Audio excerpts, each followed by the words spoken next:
Hello everyone, welcome to JPIT. मैं हूं विकास और आज हम बात करेंगे साइकोलॉजिकल बैरियर्स के बारे में। Psychological barriers are caused because of certain mindset और mentality of a human beings. Psychological barrier लोगों के माइंडसेट या मेंटालिटी के कारण होता है।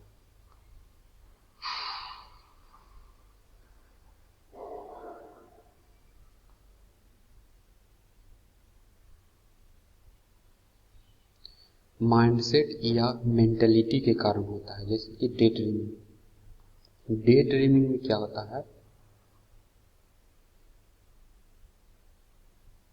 It means the mind is engaged in thinking about something which is not happening at the time of listening.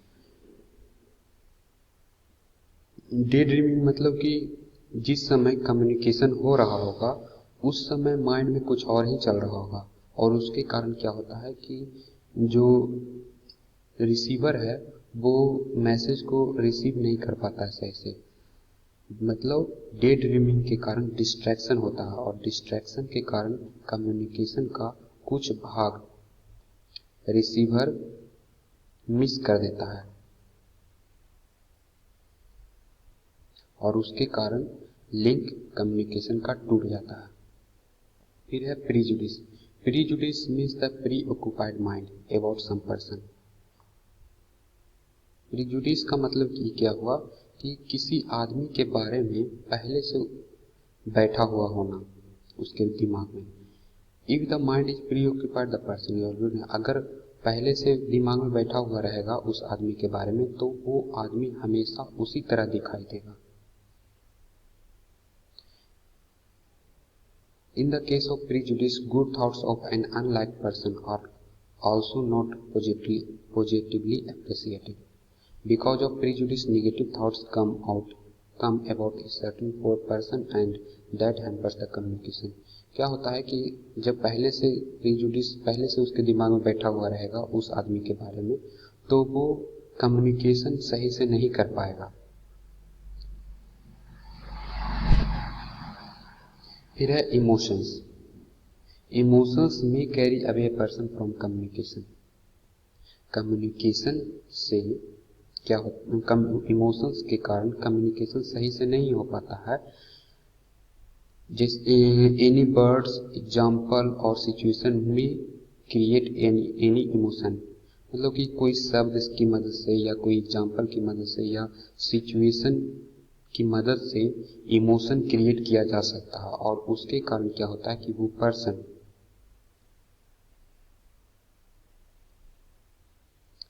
Person emotions में आ जाता है, और इमोशन में आने के कारण क्या होता है कि वो कम्युनिकेशन अटेंड आगे नहीं कर पाता है।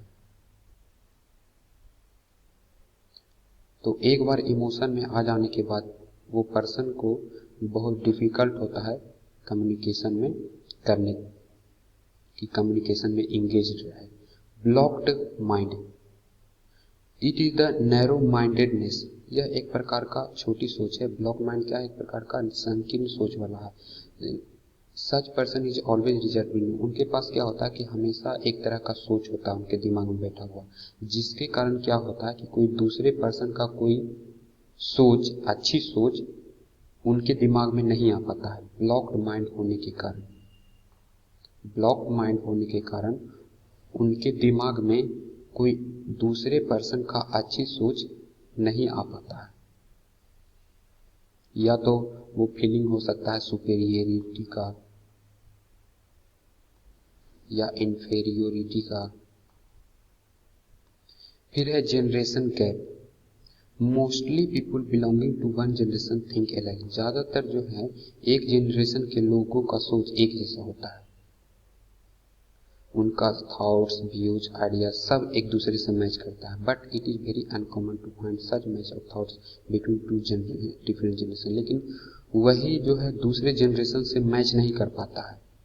दूसरे जनरेशन के लोगों के साथ वो सोच, वो व्यूज, वो आइडियाज मैच नहीं करता। That is why most young people appear to be the old और grown up people. Because of generation gap they fail to understand each other communication, और इसी जनरेशन गैप के कारण एक दूसरे को समझ नहीं पाते हैं।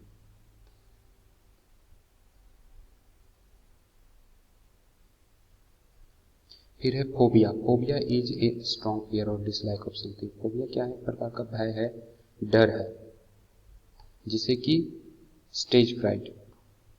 इसमें क्या होता है कि कुछ लोगों के पास अच्छी सोच तो होता है, उनके पास सोच तो अच्छी होता है, लेकिन वो उस सोच को एक्सप्रेस नहीं कर पाते हैं दूसरे लोगों के साथ, क्योंकि उनके पास स्टेज फोबिया होता है।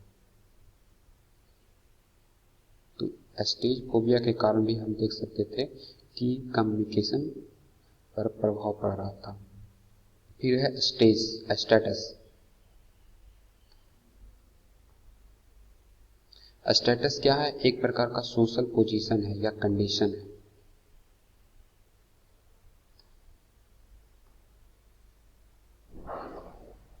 Sometimes it is the status which does not allow a senior or commanding person to frankly communicate with him।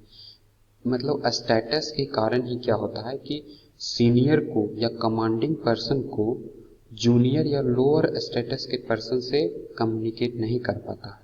On the other hand the junior भी उसी तरह क्या होता है कि जूनियर भी सीनियर से बात नहीं कर पाते हैं, कम्युनिकेट नहीं कर पाते हैं सही से, और इसी के कारण, इसी स्टेटस के कारण कम्युनिकेशन पर प्रभाव पड़ता है। फिर है इनअटेंटिवनेस। बिकॉज ऑफ टायर्डनेस और fatigue boredom and attentiveness is found.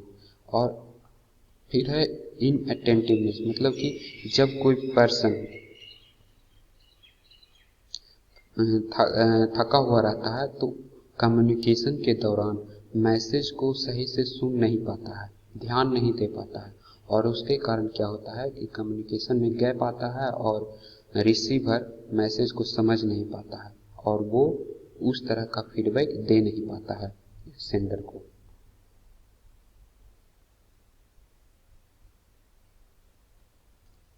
फिर है ओवरकमिंग साइकोलॉजिकल बैरियर।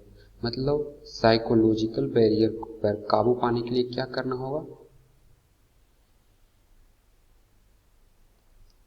तो जो ह्यूमन बीइंग का जो माइंड सेट था या मेंटलिटी था, वो क्या करना होगा कि चेंज करना होगा। That is why to overcome psychological barrier every communicator has to control his or her mind. मतलब कि सीधा उसके अपने माइंड पर कंट्रोल करना होगा, क्योंकि साइकोलॉजिकल बैरियर माइंड से ही रिलेटेड है, तो माइंड को ही कंट्रोल करना पड़ेगा। फोबिया या कोई ऐसा प्रेजुडिस है उसको एलिमिनेट करना होगा, हटाना होगा। माइंड इस तरह का होना चाहिए फ्री, ताकि कम्युनिकेशन को आसानी से रिसीव कर सके।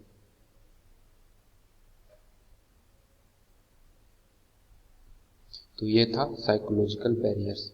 Thank you.